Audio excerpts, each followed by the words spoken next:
Hello, everyone, and thanks for joining us today. My name is Dan Magistro, and I'm the Research Director here at the International Institute for Analytics. On behalf of IIA, I'd like to welcome you to today's webinar, Competing for Analytics Talent, How to Win the War. For those of you who are new to IIA, this webinar is part of a series we organized to highlight important concepts, techniques, and strategies in the world of business analytics.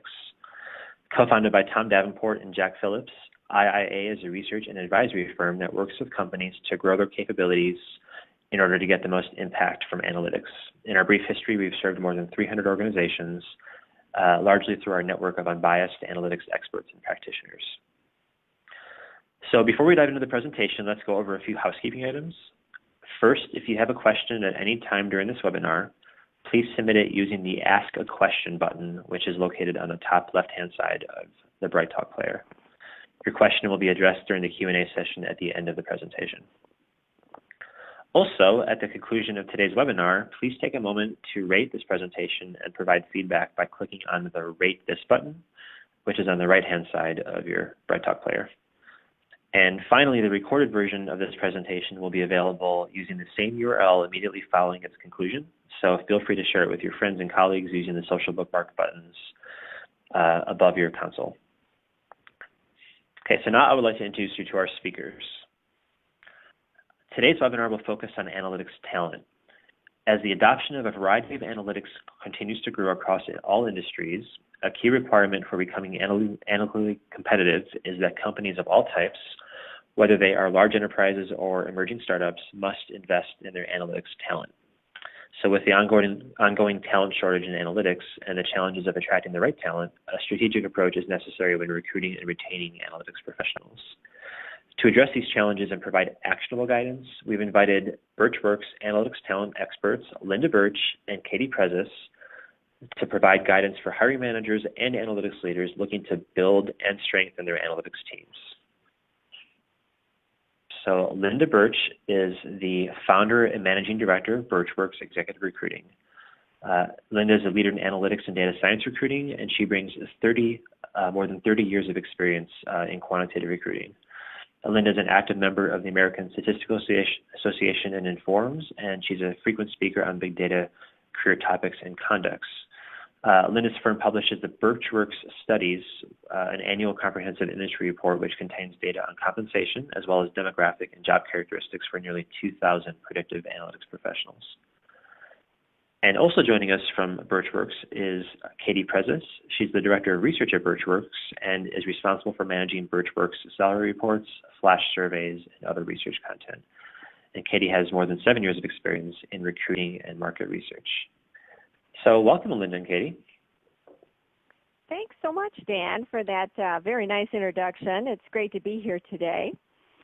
For those of you who don't know us, Burtch Works is, as Dan mentioned, an executive recruiting firm that specializes in the placement of the quantitative business professionals. So that would include people that are marketing scientists, data scientists, survey research specialists, marketing research people, and credit analytics people, data analytics, all things analytics pretty much. We have a giant network, over 20,000 analytics professionals we follow in the United States. So if there's an analytics team at a company, it's pretty likely I know at least some of their people. I also do a lot of work with companies that are forming groups. So, I guess you could also say that I know about groups that haven't even formed yet. So we're in the business of recruiting, and I am talking to people in analytics on the ground every day, all day. Also, many of you know about our research and the original content that we provide for the field of analytics, and certainly our groundbreaking salary reports. But we also put out blog pieces. We do webinars once or twice a month. Oftentimes we're featured guest speakers, and we participate in many panels during the course of the year. You'll see us quoted in the press occasionally too. So as a matter of fact, on a Friday, we were congratulated by LinkedIn for being the #2 boutique consulting firm in North America for social engagement. So I really want to thank Stacy Bosowski on my staff, who is our social media director. That was quite a coup. Everybody knows big data is everywhere. Analytics and certainly all things analytics are always now pretty much in the headlines. Now this slide shows only the tip of the iceberg on organizations that have quantitative teams across the country. And as I mentioned, new groups are forming pretty much all the time. I think right now here at Burtch Works, we have something in the neighborhood of 125 open jobs that we're working on. And that's across about 80 different companies. So that just gives you an illustration of how hot this market is. Now, as a result of the tremendous visibility in the analytics field, professionals and students of all backgrounds and skill sets are now pretty much flocking into analytics. So kids coming out of college are really nervous about their employability, as some of you might know. And so many have been kind of gravitating toward the STEM disciplines. My daughter Becky is a great example of that. She's finishing up her senior year with a degree in mathematics from Macalester College up in St. Paul and has already accepted a full-time offer for next year. When we were visiting her last weekend during Parents' Weekend, as we were getting together with a number of friends over lunch and dinners and so on, I got strict instructions from her not to bring up job searches because everybody was so stressed out about it. And believe me, I'm a mom and I'm a recruiter, and it's really hard for me to keep my mouth shut about these kinds of things. So, but I did. Also, the availability of new and non-traditional educational options are helping to train up people interested in the field. So one day, maybe, just maybe, we'll come close to filling the demand, but we are far from that at this point. Okay, so we have a lot to cover today, so let's just jump in. I want to cover 4 areas. First, definition of predictive analytics professionals and how they might differ a little bit from data scientists. There's a lot of talk about that. Then we'll talk about what these people will cost you. So we'll get into compensation information and how it varies by various kinds of attributes. And then we'll explain the demographic profile of this talent pool. And finally, then, I'm going to close with sharing some thoughts on how you can best position yourself to win this war for talent. So right now, I am going to hand things off to Katie Prezas, who is my super amazing manager of research here at Burtch Works. She's all things numbers over here, and she'll start us off by helping to define an analytics professional. Katie. Well, thanks so much, Linda, and hi, everyone. So let's talk about defining predictive analytics professionals. The rapid expansion of the analytics discipline has led to many oftentimes inconsistent definitions of predictive analytics professionals and data scientists. So let's talk about how you can discern between the two, as well as distinguish them from other fields such as BI or operations research. So this is our overall definition of predictive analytics professionals. They apply sophisticated quantitative skills to data, describing transactions, interactions, or other behaviors in order to derive insights and prescribe actions. And of course, in order to do that, there's an implied level of business acumen that's certainly needed to be successful. But the key piece that we focus on is the quantitative skills. So let's talk about that for a minute. Predictive analytics professionals work with vast quantities of structured data to answer business questions by developing models and are able to prescribe actions for the business based on what they've found. Those who end up in predictive analytics generally have had formal training in order to develop those quant skills. So many still have traditional educational backgrounds like a master's or a PhD. More recently, they could also have experience with one of the newer master's programs, such as a master's in predictive or business analytics or even in data science. Even less traditional, but becoming more common, though, are the massive open online courses like Coursera and boot camps offered through organizations like Metis or Galvanize. Some universities like MIT are even capitalizing on this trend by offering online courses. Analytics professionals have a tool set that they utilize for their modeling and quantitative work, and the most common choices are SAS, R, and SQL. Analytics pros are starting to dip their toes into other tools like Python, Hive, or Hadoop, which are typical data science tools and platforms, plus data visualization tools. As a quick side note here, several times a year we post flash surveys to our network of quantitative professionals. We're going to reference these a couple times today, and basically they're quick 1 or 2 question email surveys that we send out to our network, and we're usually able to get several hundred responses within a day or two. And because we know our network, as Linda mentioned, from those quick answers we can layer on top things like industry or location. It's pretty interesting actually. Well anyway, our most popular flash survey is our SAS versus R survey, or this year SAS, R, or Python. For this one, we get clear over 1,000 answers within about 48 hours. It's pretty amazing. So we added Python this year due to popular demand, since many in our network have been learning Python and using it for statistical analysis applications. A few months ago, we asked our network of predictive analytics and data science folks which tool they prefer to use, SAS, R, or Python. These preferences are definitely changing, as this chart shows. SAS was the overwhelming preference when we started our survey back in 2014, but open source tools quickly advanced. And 2016 was the first year in which SAS failed to secure the majority of the votes. But just watch, this will change again as new tools come on stream.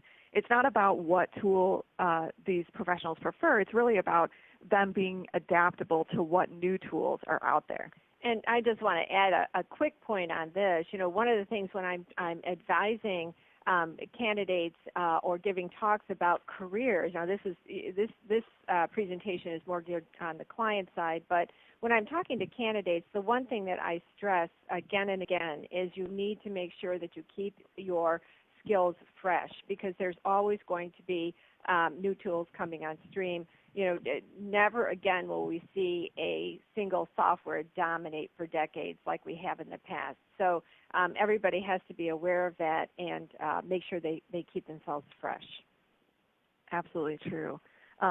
Okay, so back to how we define predictive analytics professionals. We don't consider the groups listed here to fall within predictive analytics. So survey and marketing researchers, they tend to stay focused on traditional primary and secondary market research. Web analytics, those are the folks who are working with tools like Omniture and Google Analytics.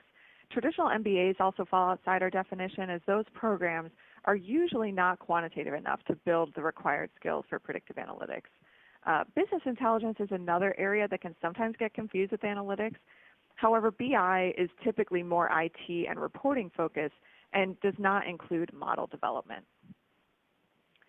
Nowadays, there are so many titles within so-called analytics groups. It's hard to keep it all straight, and these are just a few examples of that. But one title definitely seems to have eclipsed them all, and that, of course, is data scientist. But due to the increasing popularity of this term, many professionals and companies have been using it, even for roles that aren't quite, quote-unquote, true data science. But I know, what's our definition of a data scientist, right? Well, let's talk about that for just a minute. Here at Burtch Works, we consider data science to be a combination of the predictive analytics skills we've been talking about and a computer science skill set. So what do I mean by that? Well, in addition to the predictive analytics skills we've been talking about, data scientists have deeper coding and programming knowledge. So they might utilize Java, C++, Python. They utilize unstructured or streaming data like video, audio, social media, sensor data, or even long blocks of language. Data scientists work with a variety of data sources and infrastructures as well. So traditional relational database structures like SQL, plus non-relational big data technologies like Hadoop and Spark. They spend the bulk of their time organizing and structuring data. And so because data scientists can handle data in all its forms, from the unstructured stream through analysis and reporting, a greater emphasis on those computer science skills is required, in addition to the strong math needed for all predictive analytics professionals. I know that we earlier this week when we were going through a dry run on this webinar, Dan had a question about this very thing, because I think it's very controversial on what is a true data scientist and what's not, because it's so commonly used. So if you have any questions or want us to clarify that, don't be shy. Be sure to ask.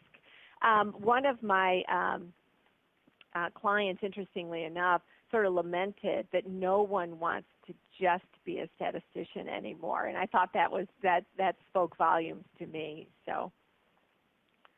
Yeah, so jumping back to tools really briefly, there are definitely clear differences in the tool preferences between data scientists and traditional predictive analytics professionals. As you can see, this year, SAS and R were in a dead heat within predictive analytics, which is on the right here, while data scientists overwhelmingly prefer open source options like Python and R. So what's the point of all this, right? Well, here's the point. Although you'll frequently find overlap in responsibilities and similar job titles, predictive analytics professionals and data scientists have different skills, which are accompanied by very different salary bands. And Linda is going to show you what we're talking about there in just a few minutes.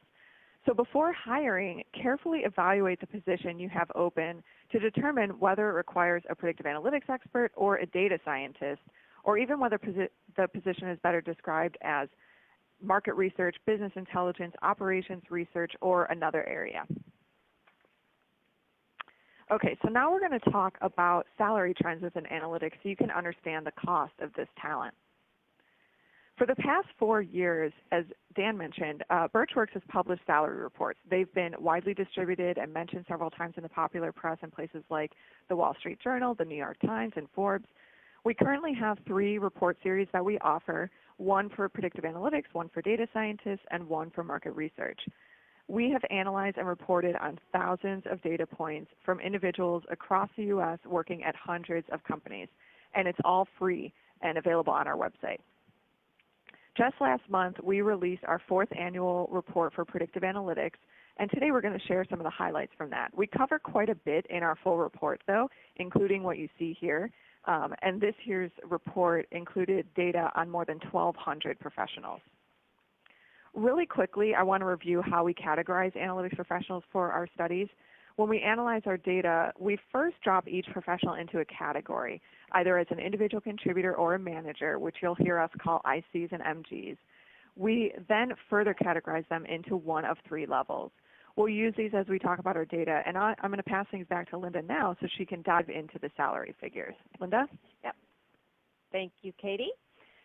Well, early on, it was pretty clear to me as the whole analytics career path started to explode about 5 years ago that there was really no information available on how much these people make.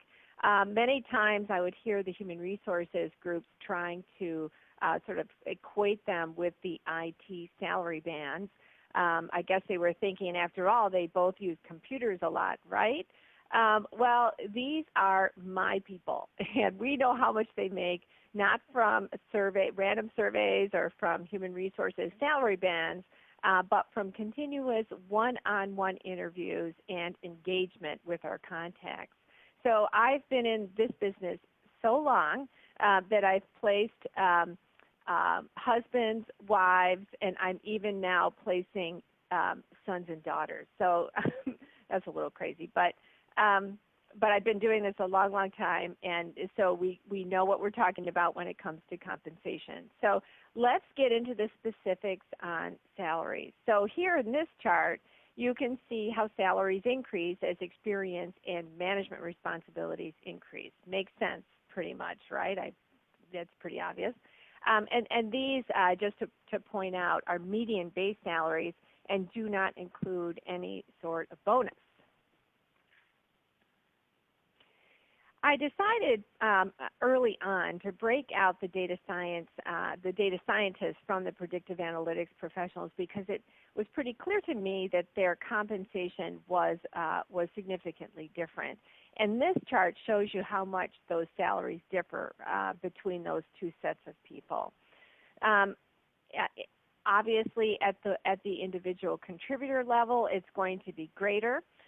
Once they get into management, other skills pretty much come into play and become more critical, and so the salary differences are less. So it's important for you to be very careful and figure out exactly what it is you're looking for. Is it a data science role? Are you working with streams of data or unstructured data? Or is it a more straightforward predictive analytics role where everything is pretty structured? It really does pay to know the difference between the 2. So not only do we look at salaries overall, but we slice the data by education, region, and industry. So let's take a look at that next. Generally speaking, those with a PhD are paid more than those with a master's degree. Again, pretty obvious. And again, it's more true for individual contributors. Now, if you download our full report, you'll see that for professionals who move into management positions, holding a PhD has, again, a much less impact on salaries as those leadership skills become a lot more important.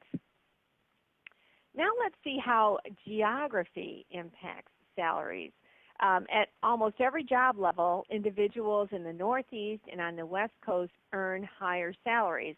And this is an example, it's one example at the IC3 level, but it also holds true for the other levels as well. But I will add that the compensation premium on the coast does not make up for the cost of living differences.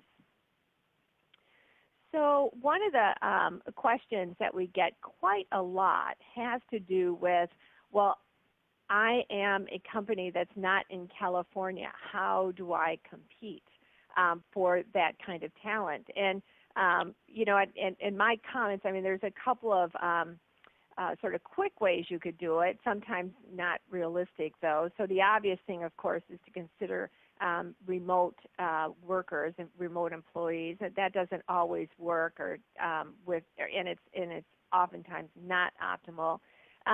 Many companies have actually opened remote offices in California, or even downtown offices if they're in the suburbs of major metropolitan areas.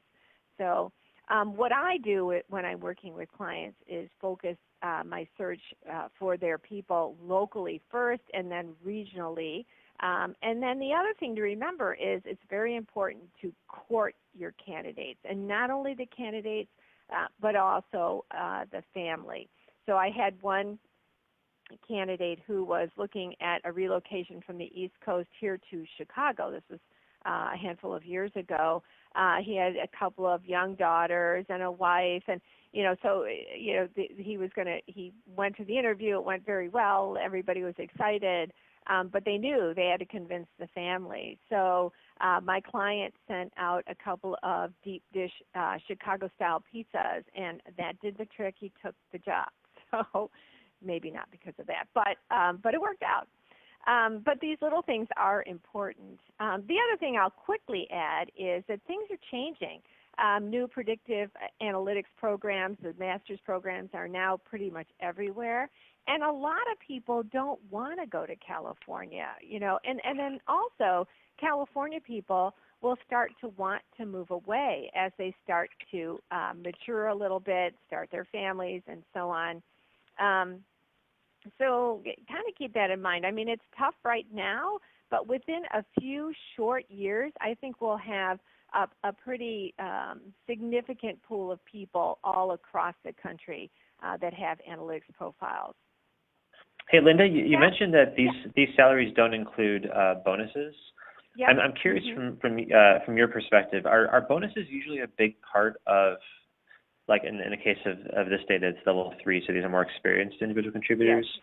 Do you see that bonuses tend to be a big part of their compensation, maybe relative to kind of commensurate experience in other functions like marketing or finance or IT? Or is it maybe even less so than other functions? No, that's an excellent question, and we were trying to keep this within the hour, so we eliminated the whole discussion on bonus because it does vary from industry to industry and level to level so much. It's very broad. And also, bonuses are bonuses. They're not always guaranteed. So that's something else that you need to sort of keep in mind. It is an important factor for a lot of our candidates, but it's not the primary one. The more senior you go, the more important it becomes. And also, of course, equity is something that people are taking a really hard look at. Again, I've seen that come and go too. I mean, every time there's a recession, everybody starts focusing back on base salaries again, and not on bonuses after a year or two of very slim bonuses or no bonuses, or seeing sort of their equity sort of evaporate. So it depends. Right now, there's more emphasis still on bonuses and equity, though. Yeah, that's a great point. I think that part of the intent of my question is, as I think about how predictive analytics professionals are positioned within companies, if they're positioned in the company as it kind of migrates over time, maybe more from back office into middle office or front office type roles and exposure, if you've seen kind of an evolution in bonus structures to reflect their maybe a closer connection to business performance or anything like that. You're right, it is probably a talk all into itself, but looking at this map, I wonder if kind of some of the variability in how different regions will do bonuses or something might help create more discrimination among these regions in salary. Right. And you know, I would say that out on the West Coast, bonuses can be more aggressive, but oftentimes it can go the other way too, where bonuses are slim, but equity is a big piece of the compensation carrot. Yeah. Okay. Thanks. Great. Okay. So let's talk next about how salaries vary by industry. Here you can see an example of industry trends with salaries for IC3s. You can see that consulting usually pays the most. Part of that's because of the heavy travel component, whereas retailers are the least aggressive. Okay, so next let's talk about what candidates can earn when they jump ship. And you can see more clearly than what you're up against. In an analysis we did early this year for a blog piece, we assessed how salaries of predictive analytics people increase when they change companies. The data showed 13.3%. And here's an illustration, this next slide, at the distribution of those increases. So you're able to see that most people see somewhere in the range of 10 to 15%. This information is really important in recruiting to understand where you need to be with offers. So let's next talk about demographic details of the analytics candidate. Katie? So an understanding of what demographic traits are most common can help inform your recruiting strategy. So first, and we think this one is really important when you're recruiting, is residency status, especially if you're looking for junior level talent. I'm sure you know many in the analytics profession are foreign born. Our data show that 38% of predictive analytics professionals are non-U.S. citizens, and these numbers stay pretty consistent year over year. And these are the folks with an F1 or an OPT, an H-1B, a green card, or another visa that allows them to work in the United States. When you're hiring, this is why it's critical to consider transferring or sponsoring H-1B visas if you want to have access to the entire analytics talent pool. If you don't, then it's kind of like recruiting with one hand tied behind your back. This is especially true, as I mentioned, at the junior level. You can see here the bottom two bars how a significant amount, nearly a majority of IC1s and 2s are foreign born and looking for visa support. So are you looking for a leg up on your competition? Consider H1 and OPT candidates. It can give you a significant advantage and positively impact your recruiting strategy. Now let's look at education, which also stays pretty consistent from year to year. The overwhelming majority of predictive analytics professionals, 86%, have an advanced degree, either a master's or a PhD. 13% have a bachelor's degree. You know, I want to break in here, though. I predict, though, we'll see this distribution change as time goes on here. I think there's going to be a lot more bachelor's degree that enhance their skills through these alternative educational options like the MOOCs and the boot camps.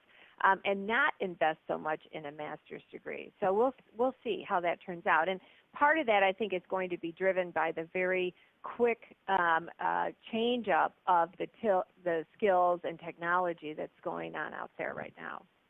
Yeah, so although predictive analytics professionals are highly educated and often come with an advanced degree, you might want to think twice before putting those sort of strict educational requirements on your job descriptions. as Linda just mentioned, it's possible that the skills you're looking for are attainable without that formal credential that you may have been used to seeing in the past. So next I want to talk about industry. Financial services and marketing and advertising companies continue to be the largest employers of predictive analytics professionals, accounting for over 50% this year. There were some incremental increases in several other industries, though, like tech, as use cases for analytics continue to diversify. So just look at the variety here. Yeah, it's funny. We know a guy who went from Caterpillar to Victoria's Secret, which I think is a great illustration of somebody crossing industries. Yeah, that's quite the transition there. So, as you can imagine, given the diversity of industry backgrounds within analytics, you should consider applicants from other verticals when you're recruiting. Just think, if you take a look at this chart, if you aren't open to financial services candidates, as an example, you could cut your talent pool by a third, just like that. So next, how experienced are those in analytics? Well, 50% of predictive analytics professionals have fewer than 10 years of experience. This is important for a couple reasons, but the main one is be ready to teach business acumen and also the ability to wrap a story around data. These are not things that come naturally, so it really needs to be encouraged. And also, it's not that's not something that you learn in school, and so a lot of the candidates in analytics really are focused on the rigorous mathematics and statistics and classes, and they're not really formally taught any of this stuff. So it really is up to the employer to make sure they bring these folks up to speed in those areas. Yeah, and since the field skews younger and those business skills are developed over time, you might want to plan to impart those skills by encouraging your youngsters to keep up with the news, promote conference attendance, and plan to provide a significant amount of one-on-one training to put business problems into context. Also, if you're looking for a seasoned leader who brings 15 or 20 years of experience, you should know that the pool of talent you'll be dipping into is a small one. Related to this is how long you might expect people to stay on your team. Earlier this year for our blog, we did an analysis of the average tenure of analytics professionals, looking at how long they tend to stay at one company. Our results showed that the average was only 2.6 years. And this rang true with what we anecdotally see as recruiters. Folks tend to stay for about 2 to 4 years. If you're expecting your staff to stay put for 5, 10, 15 years, good luck with that. And also, at this point, again, with technology changing so quickly, you probably don't want that. It's good to have some healthy turnover. Yeah. So while offering competitive salaries and retention bonuses can stem the tide for a time, some attrition is to be expected, and you can plan for it. The nature of the hiring market is changing, and the likelihood that millennials will stay at their current jobs for the next decade is pretty much zero. Now, I'm a millennial, but Linda, don't get nervous or anything. You better not be going anywhere, Katie. So, I think employees now also understand that companies will periodically right-size or downsize as business needs dictate. So, Linda, do you want to take it from here and talk about exactly how hiring authorities can come out ahead? Sure, Katie, thanks. So, now you know all about compensation and you know about demographic attributes. So let's finish up with getting into the specifics on how you can attract and retain talent. So, specific strategies. Well, we're all painfully aware that the market for analytics professionals is very active. When we took a look at our LinkedIn network early this year, we found that 20% of analytics professionals got a new job in 2015. Which was even higher than what it was in 2014. Now, these are the people who actually changed companies, so it doesn't include people that maybe were promoted or switched into another department at their existing firms. So these figures really do drive home the fact that you have a lot of competition. So here's another number. We sent out a flash survey just a couple of weeks ago asking quantitative hiring authorities about their hiring plans for the remainder of 2016. A little more than 84% said that they have plans to hire before the end of the year. And we're definitely feeling this here at Burtch Works. It's kind of odd that during Q4 we're receiving as many calls as we have been getting lately about brand new positions opening up. Now, when we asked more specifically about their reason for hiring, more than half said they were adding to their headcount. In addition to that, 11% said that not only were they adding to their staffs, but they also had to fill positions that had been vacated through turnover. And I'll tell you, these are my clients that are the most crazed. So what is it you can do to stand out? Let's talk about what motivates analytics pros to change jobs. So here we asked analytics professionals to choose their top 2 motivating factors when they consider changing jobs. And there's no surprise here. Salaries is still the top motivating factor, but a close second is opportunities for advancement. And the other factor that's particularly important, and I hear this all the time when I'm talking to my candidates, is they want interesting and challenging work. So what does this mean? Salaries are not the only important thing. Are not the only thing that analytics professionals look for when they're evaluating opportunities. And in fact, we found that 61% of analytics professionals receive some form of what I would call non-traditional benefits, and that's kind of aside from the typical things like bonuses and stock and insurance benefits and 401k programs and so on. Perks that analytics professionals mentioned received ranging from some of the more common benefits like extra paid time off and work from home options to, of course, free food and drinks, to more unique benefits like one guy said an on-site woodworking shop, and there were a bunch of others. Katie, what were some of the other ones we heard about? Oh, let's see. I think some of our favorites were someone told us about nap rooms that they have on site, a putting green. Of course, there were lots of kegs and ping pong tables, even a screen printing shop, I guess, if you want to make your own T-shirt in the middle of the day. So a lot of variety there. Wow. Okay, so I want to talk next about the 4 ways to attack the challenge of building and maintaining an analytics team.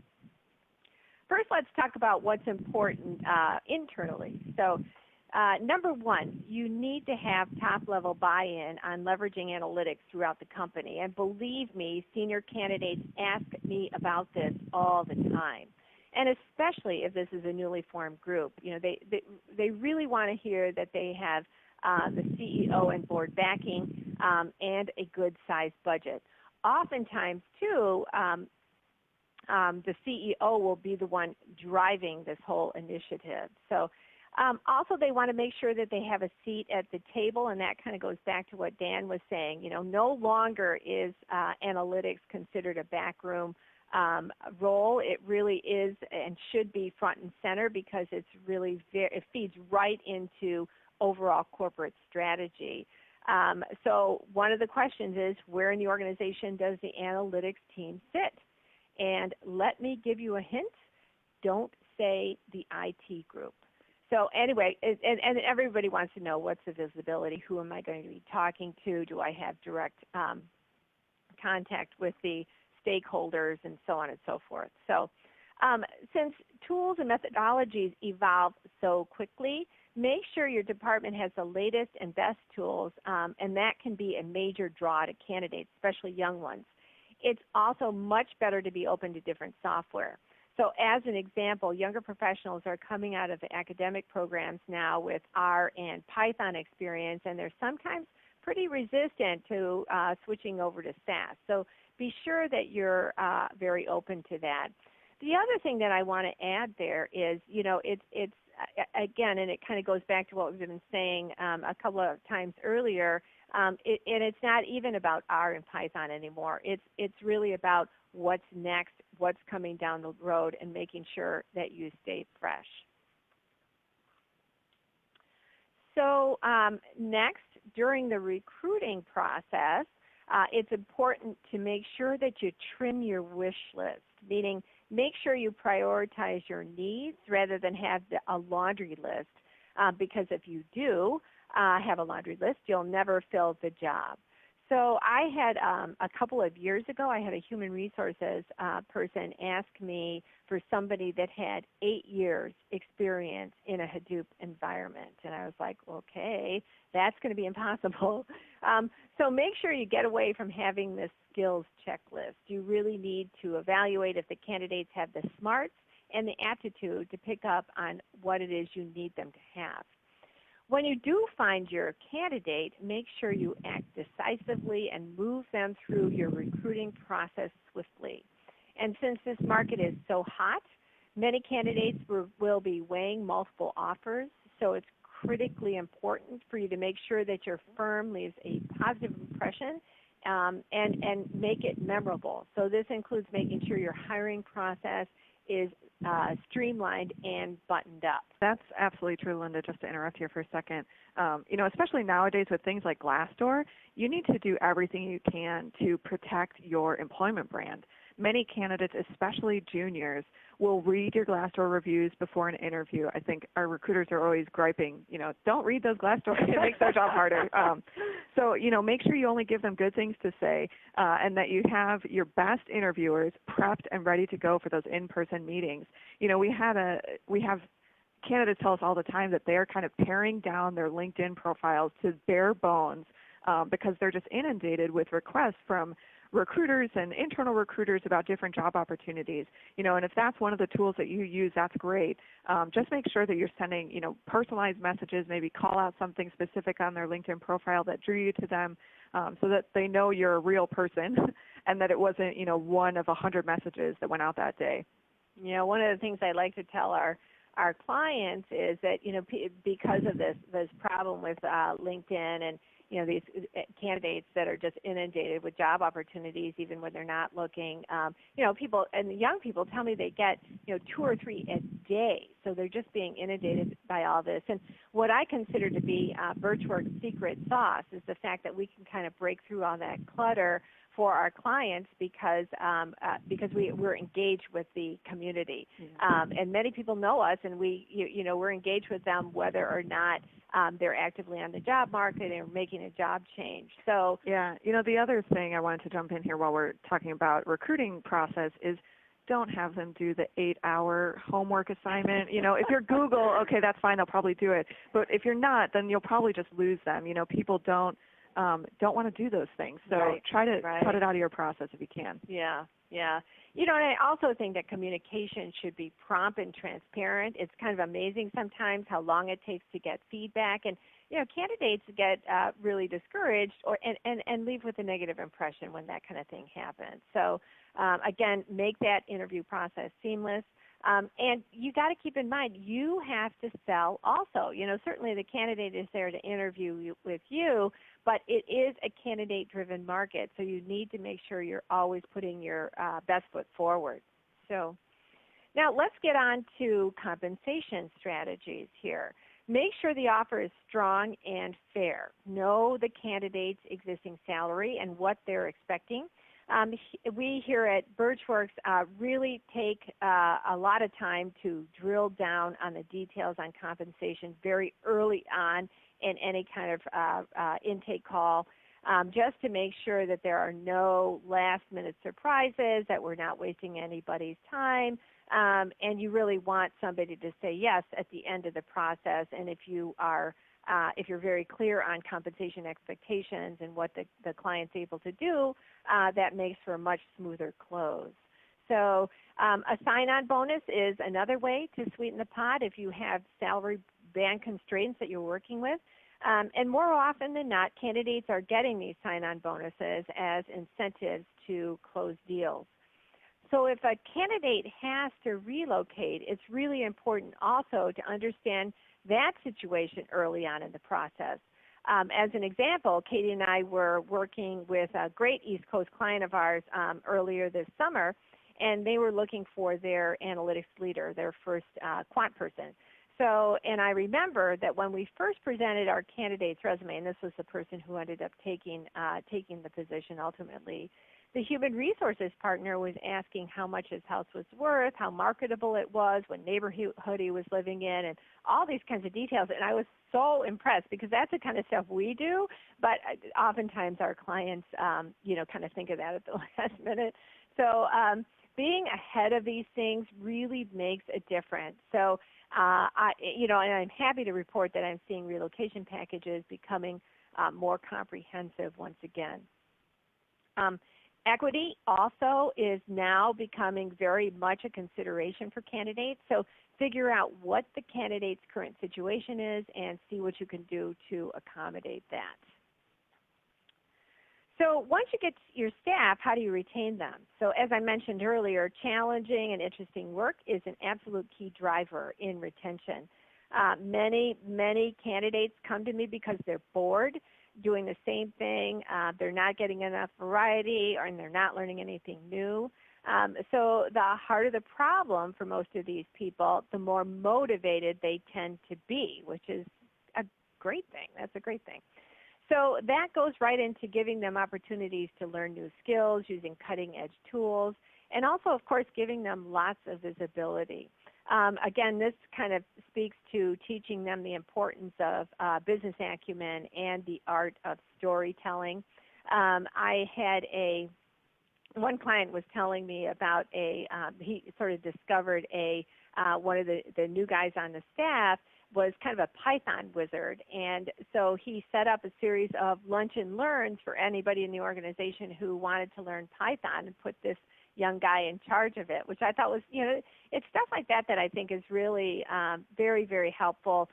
It not only builds the skill set of your team, but it also builds loyalty to your organization. So now also flexible hours or maybe work from home options are also very much appreciated. So if you can be generous. But no, you're still going to have attrition, as Katie mentioned, so you've got to plan for it.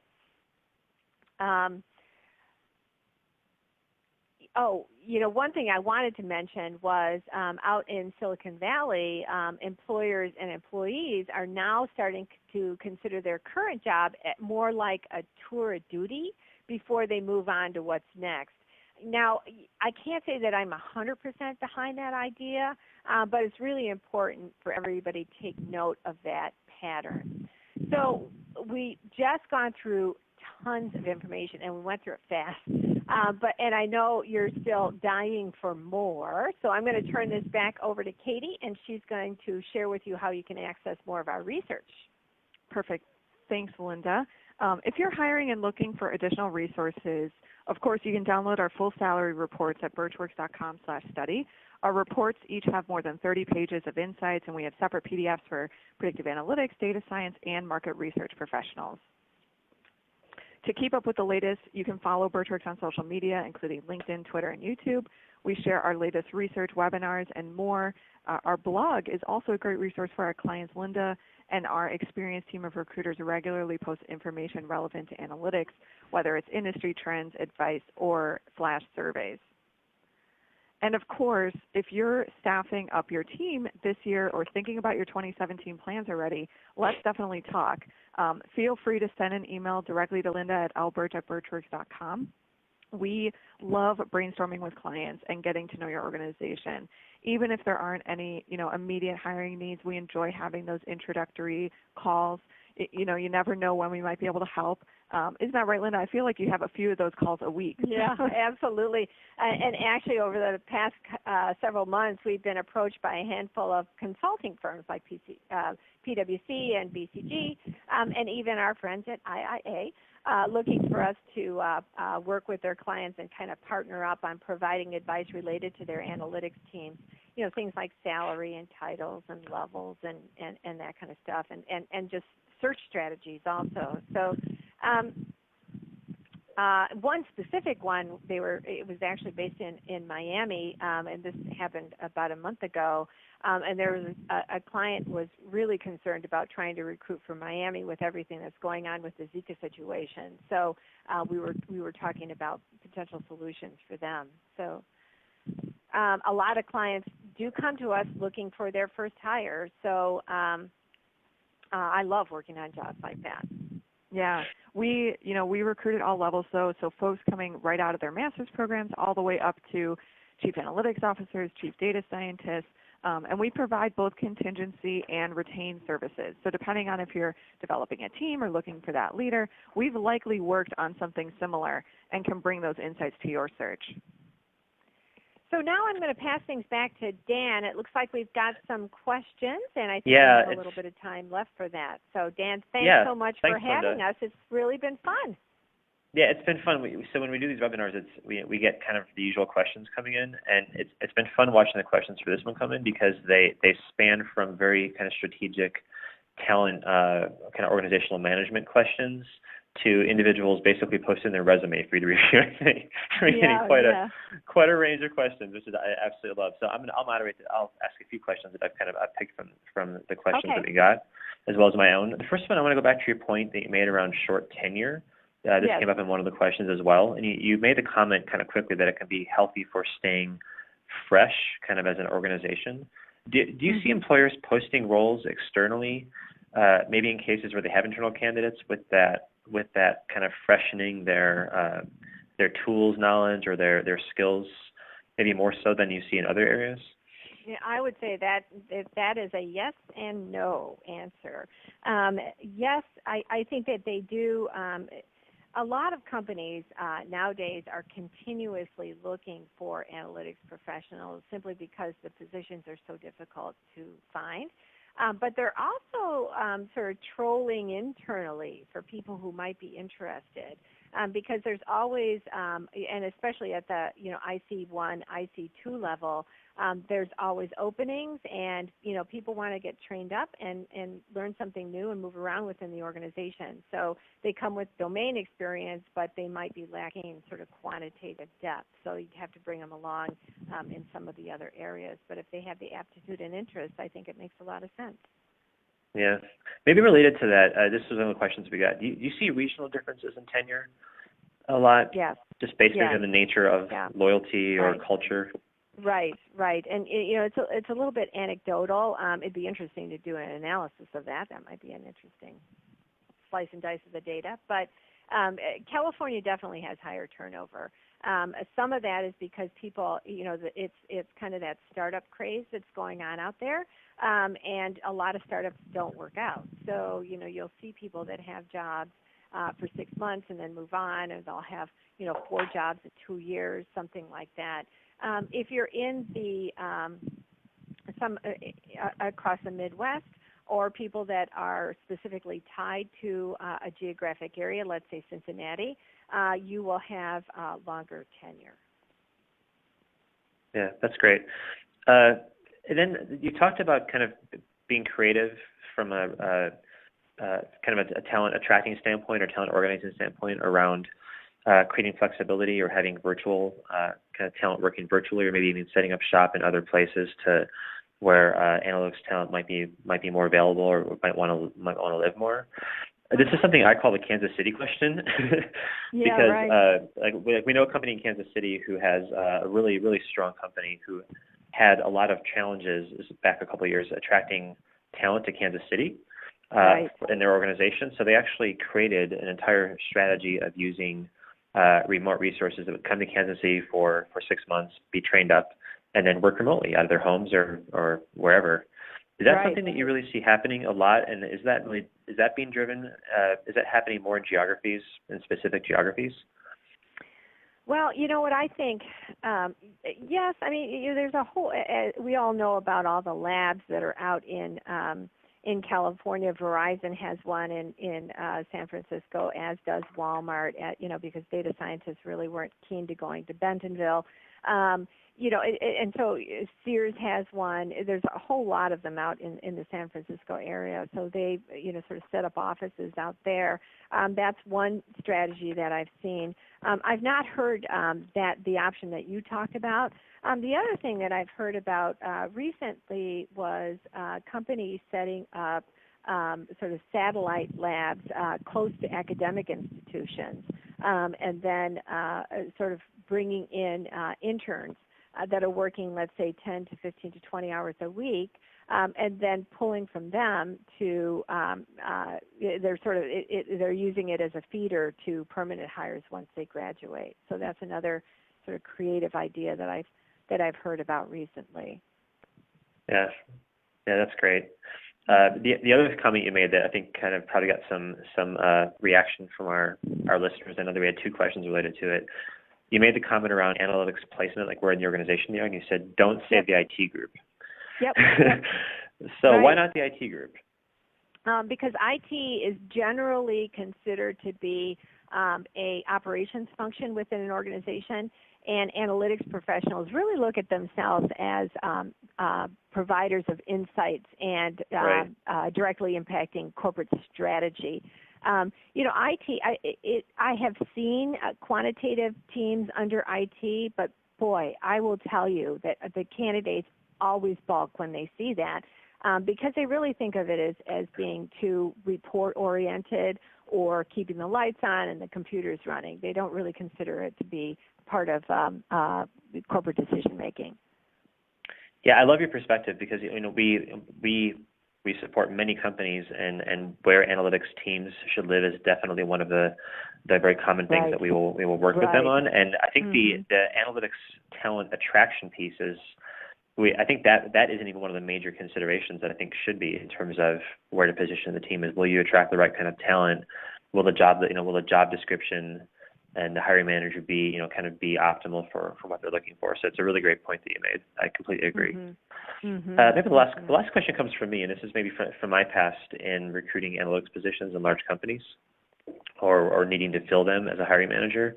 My sense then, and still my sense now, is that analytics recruiting in particular can really benefit, especially from external recruiting firms like Burtch Works, because there are these additional challenges beyond just finding the talent in terms of defining the needs in the position, the expertise that HR would need to have, or the talent acquisition team would need to have to even articulate some of the needs or to vet skills for potential applicants.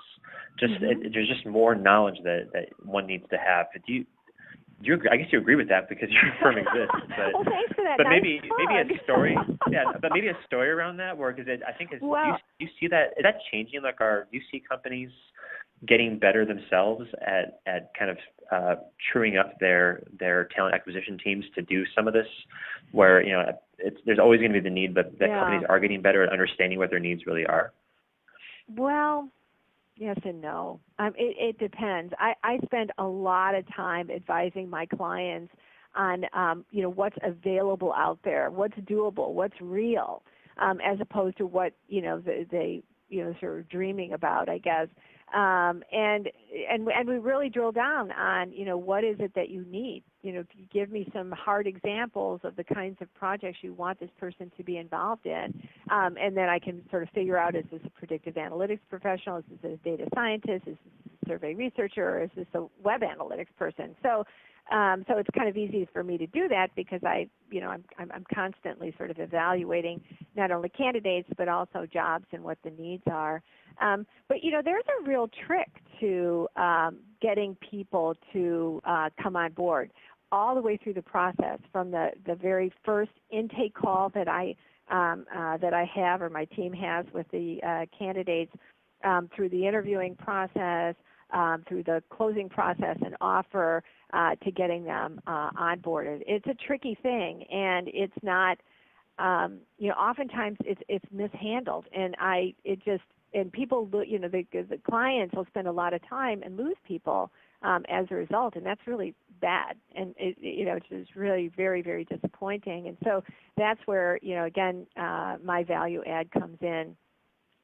Because I've done this so many times, hundreds and hundreds of times. Great. Yeah. The other thing, I think, for HR professionals on the other side of it, if they have a ton, hundreds of openings that they're working on every year, analytics might be 1, 2, 3 of them. So it doesn't necessarily make sense for them to invest in, an analytics recruiter to fill those positions. And I'm always amazed when Linda or other recruiters are on the phone with new clients. They're pulling candidate names off the top of their head who'd be perfect fits for these. That those internal recruiters, they're just not going to know the market as well. It's pretty amazing, actually, I'm always flabbergasted that they're able to pull these names out of the sky here. So. Yeah, those are good points, and yeah, I agree. By the way, before I wrap up, just a comment on the IT remark. That's kind of the tweetable moment of this webinar for sure. There's been some comments, and I will say that just there are many different ways that analytics talent can be organized, kind of positioned for success in organizations, and it covers the range. And IT definitely is evolving as a way of supporting and servicing analytics work within organizations. So yeah, I think definitely. There's not a one-size-fits-all here by any means. But okay, so just to wrap up the presentation, I just want to thank both of you, Linda and Katie, and to all of you who joined the call today, and for sharing all your great questions. As a reminder, the recorded version of this presentation will be available using the same URL immediately following its conclusion, so feel free to share it with your friends and all of your colleagues. And for those of you who have joined us and aren't already clients of IIA, I'd encourage you to visit iianalytics.com or follow us on Twitter at iianalytics to access some of our written research and learn more about what we do here at IIA to support your analytics programs. With that, thanks again to Linda and Katie, and have a great day, everyone. Thanks, Dan. Thanks.